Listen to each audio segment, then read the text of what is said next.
Once he learns to play with power in his lower body, he could certainly be a big guard too. He's a big, strong, powerful guy, but he does have good feet. So we'll kind of see as it progresses. I do think he's good enough to maybe play some tackle, but powerful enough to play guard. So that's going to play out over time. Do you view him as potentially a contender to crack the 2 deep, or do you see him as more kind of developmental? I'm not putting anything on kids like that yet. I mean, hell, he wants to crack the 2 deep, go crack it. He wants to be a starter, go be a starter. I mean, that's one of the things. When you're coaching, you certainly love your guys and you understand their feelings.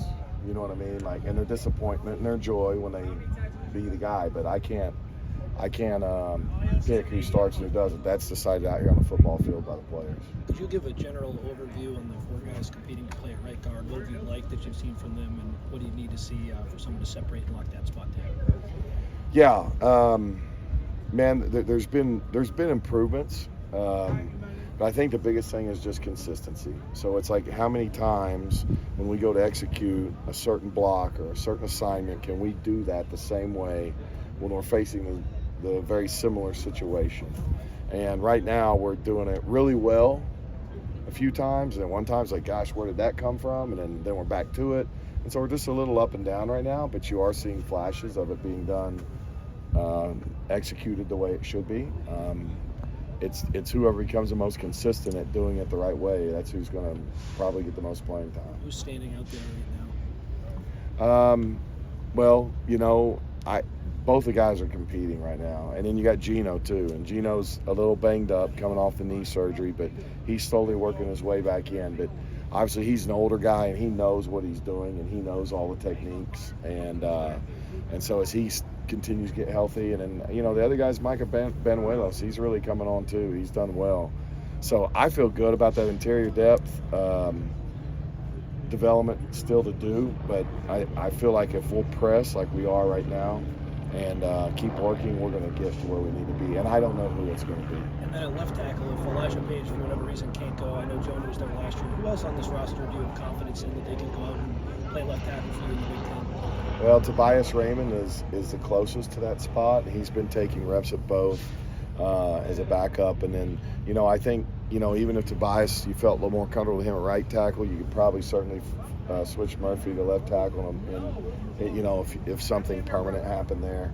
And then Justin Tanu, who's coming on as a young guy, he continues to get better every day. He's got a lot of growth to do. He's still a young guy, but very impressed by him. He knows his assignments, knows what to do. Just got to do it better. We talked to Lincoln yesterday just about Elijah moving down to the scout team for a time last year. Yeah. The need to kind of for him to get beat up a Yeah. little bit. Just what did you see through that process and kind of how he came out of that and has developed since then? Well, I think that process forced him to fight, and it was a little bit on him. It forced him to play with intensity. And if he wanted to get it done, he had to do it with a certain physical demeanor. So I thought it was very positive for him. He came back from the end of that, a much more intense personality, and he obviously played pretty well in the bowl game. And he's still a guy that's young. He's played one game and you forget he's a redshirt freshman, and he's still learning and still developing. But he's certainly very talented, and Pat McAfee thinks he's huge.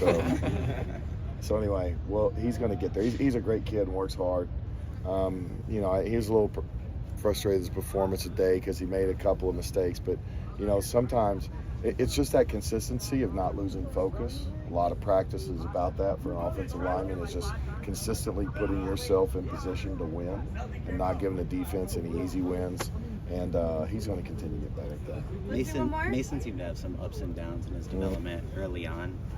How have you seen him really stabilize and sort of progress over the last couple of years?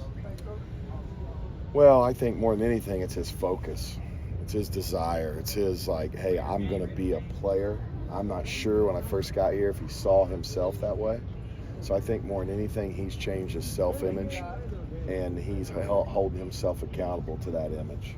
And to me, that's that's made all the difference in the world to him. So I'm proud of where he's come. He knows we got stuff to get better at. We're working on it, but I'm proud of how far he's come, and I'm even more proud of not the end product of that. I'm proud of the process he's putting himself through, and the focus and the desire, and setting an example as a great teammate and doing all the little things right. Thank you, Coach.